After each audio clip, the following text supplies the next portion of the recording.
Well, hi there. Today is Tuesday, March the 10th, 2020. Journal 296, T plus 336. Um,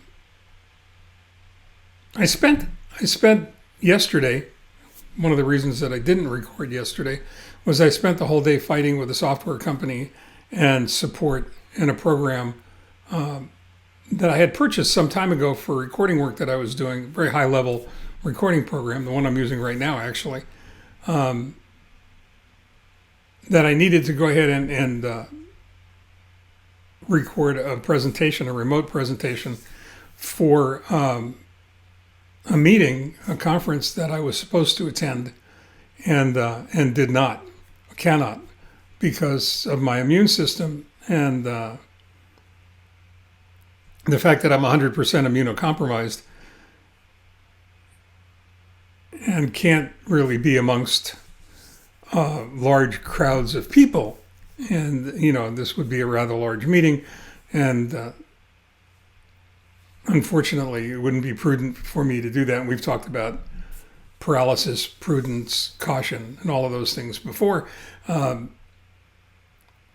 Finally got the program straightened out and spent this morning preparing for a conference call, remote conference call for another meeting that I'm involved with, another group I'm involved with, and got that taken care of. But when I was thinking about all of this, I started thinking about my present situation in terms of hall passes and detention. And it's a lot like high school. I mean, in many respects, you get a hall pass, and as Southwest Airlines used to say, you had permission to move about the cabin. You can go anywhere you wanted in school that you needed to be because you had that hall pass in your hand, and you were free to do that. And it was safe for you to do that.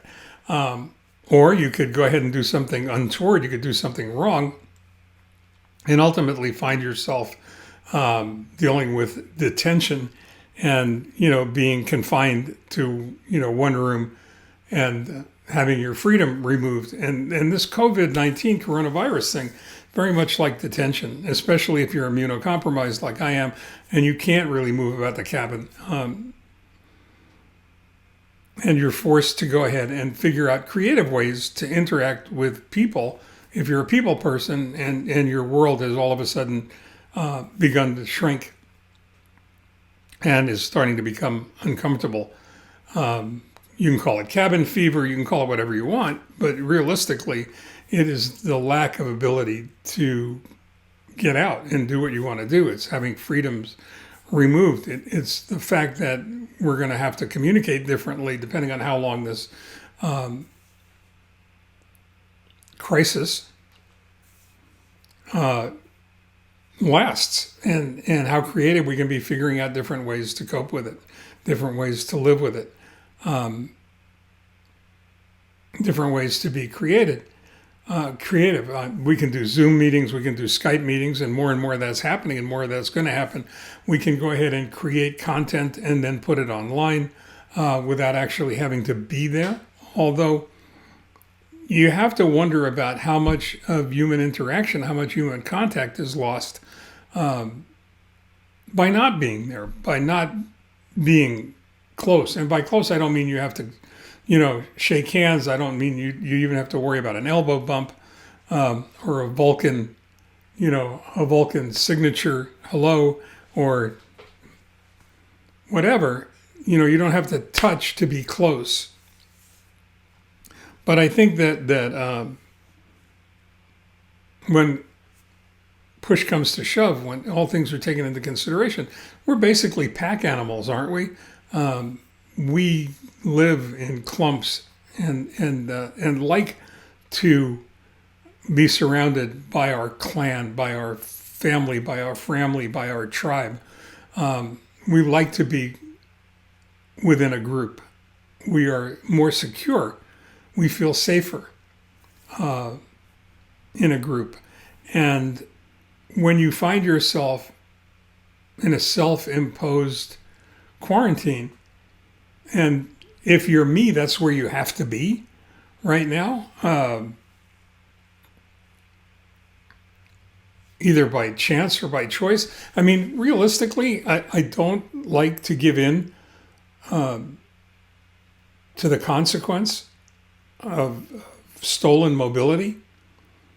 However, I don't like the consequence of becoming ill, especially when you're 100% immunocompromised, especially when your lungs are compromised from bilateral emboli and by viral pneumonia, and the fact that they've always been a weakness of mine to begin with. I mean, I used to get pneumonia or bronchitis once a year regularly, and that's something to consider. It's something to think about.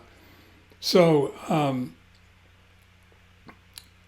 I find myself in detention, self-imposed detention, but even a self-imposed detention doesn't make it any less onerous.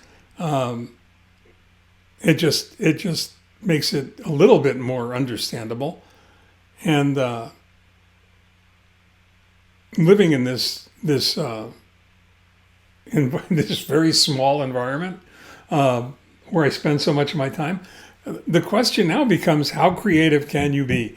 How can you go ahead and figure out different ways to make this self-imposed exile, this self-imposed quarantine, productive, worthwhile, positive, something that can contribute.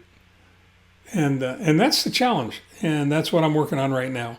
So as I get closer to figuring out what that is, believe me, I will let you know by all means. In the meantime, I'm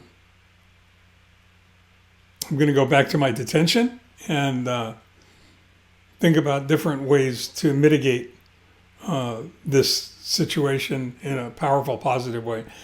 In the meantime, stay well, stay tuned, take care. We'll be back later on.